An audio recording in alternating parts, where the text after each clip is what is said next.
Right, it's been 10 years since we caught up, or I think thereabouts. It is Editors, and we are chatting to Ed just after a victorious performance at Victorious. That would have been far better.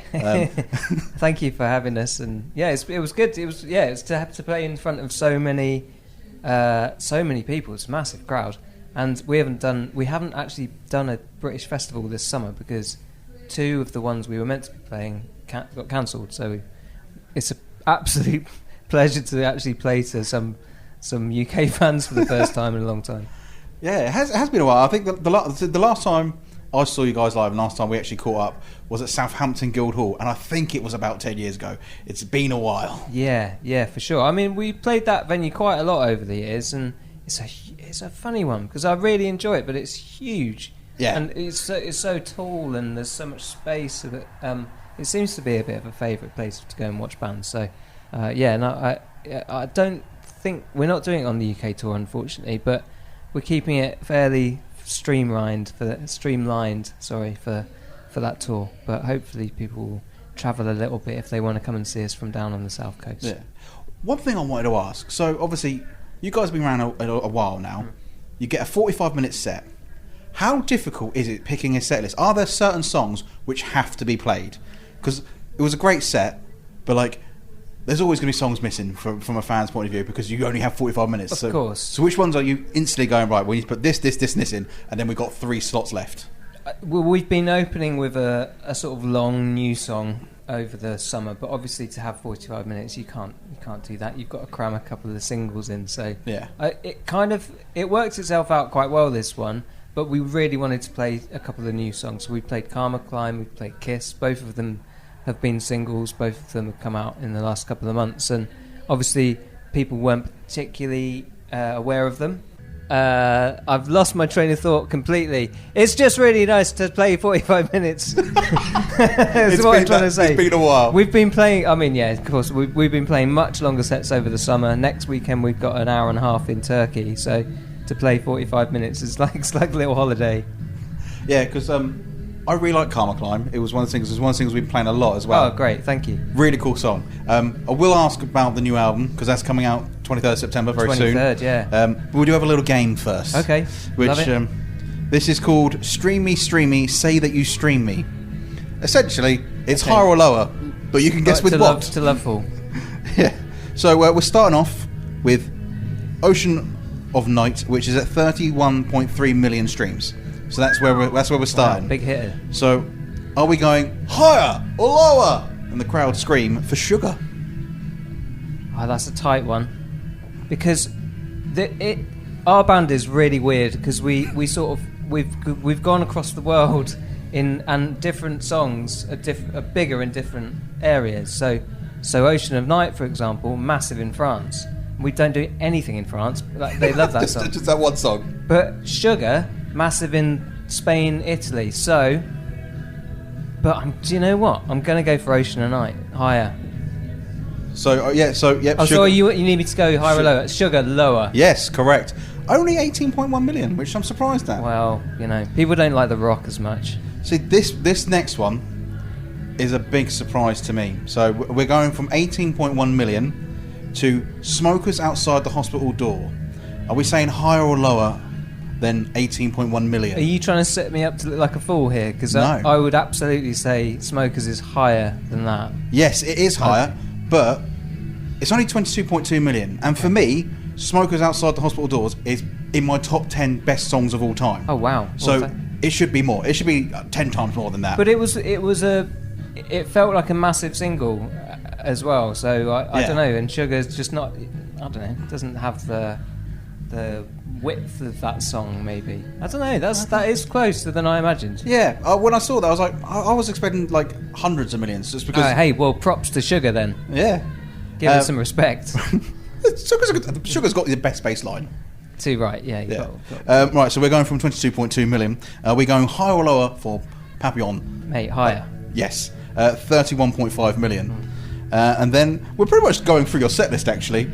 An End Has a Start. Higher or lower than 31.5? Lower.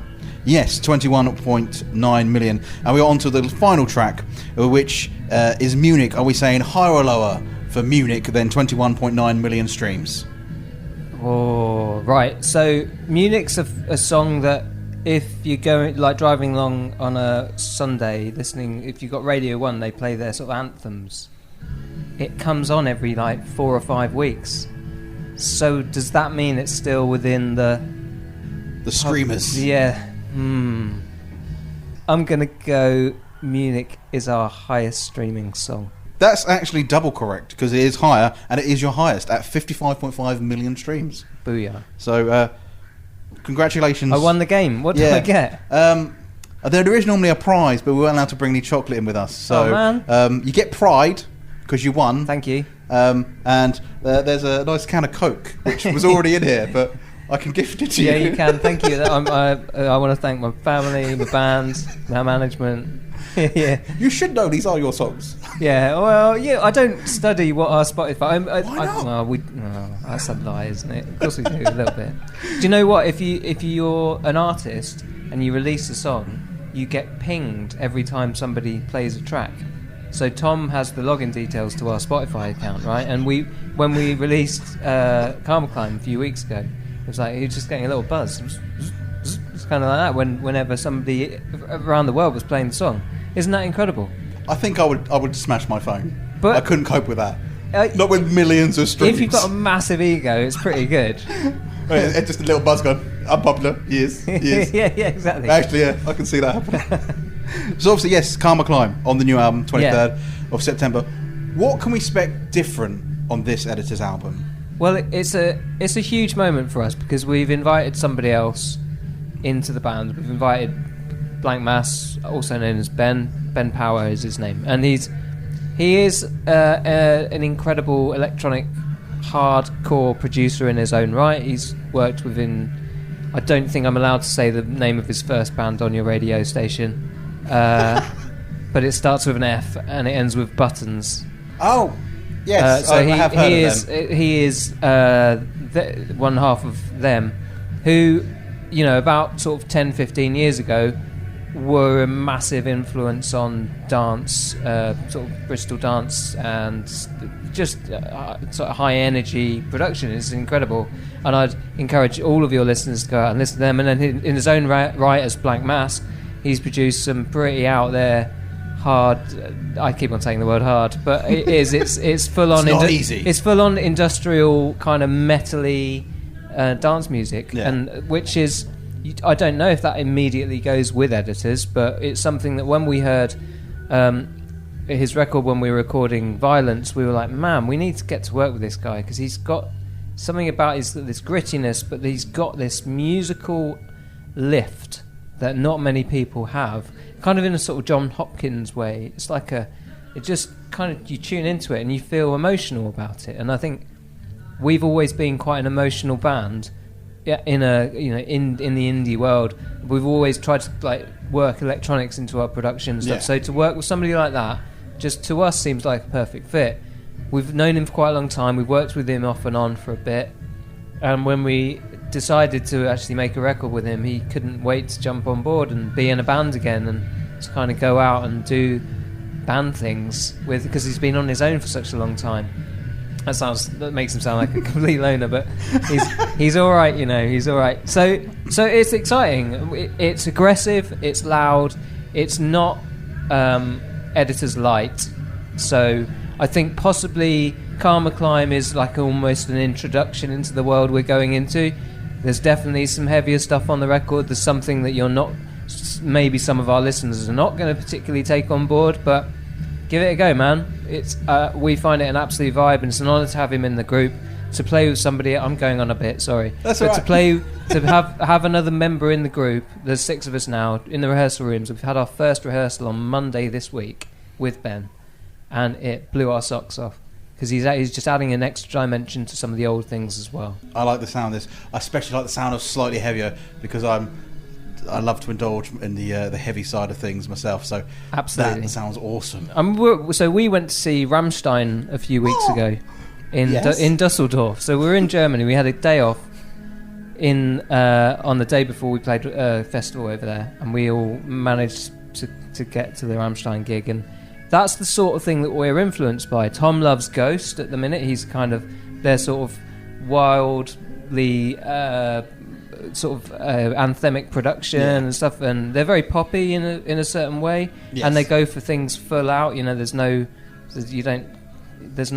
half measures at all. So I think we're in that headspace. Like, we're going for it. We've made an album. We've called it EBM, which is a kind of nod to getting Black Mass in the band, but it's also a nod to the EBM dance scene of sort of 20 years ago. So it's industrial dance metal, essentially. And Karma Climb and Kiss are kind of an introduction to that, but it's not all the album's all about. And I hope people enjoy it. We've had a great time making it, and we've had a great time playing it the last couple of weeks. I'm really excited. Like, that is a real mix, and I love the fact that this many albums down the line, you're still trying something different, and this sounds really exciting. Great, I think that's what we've always tried to do, maybe with varying successes, but we're still here, we're still kicking along, still getting gigs, and people still want to hear what we're doing. So, I mean, I promise we'll never stop trying to advance ourselves. And I think, this record really feels like an amalgamation of a lot of what we want to do as a band all into one. It's great. Amazing. So 23rd of September, EBM, get your hands on it. Thank you so much, Ed. Get up early, start listening to it over and over again, learn all of it, come out to a show, come out to Europe. There's some great cities to come and go to if you can get there. It's fun, man. We're starting to tour pretty soon, but we've got to wait till the new year till we tour in the UK. So if anyone wants to come out, I'd advise it. Please come to our shows. Get it while it's fresh, man. Very true. Thank you so much. Really looking forward to the album. Thank you. Really excited. I'm sorry I banged on a bit. No, I like it. It's an absolute pleasure. Thank you very much. You too. Bye-bye.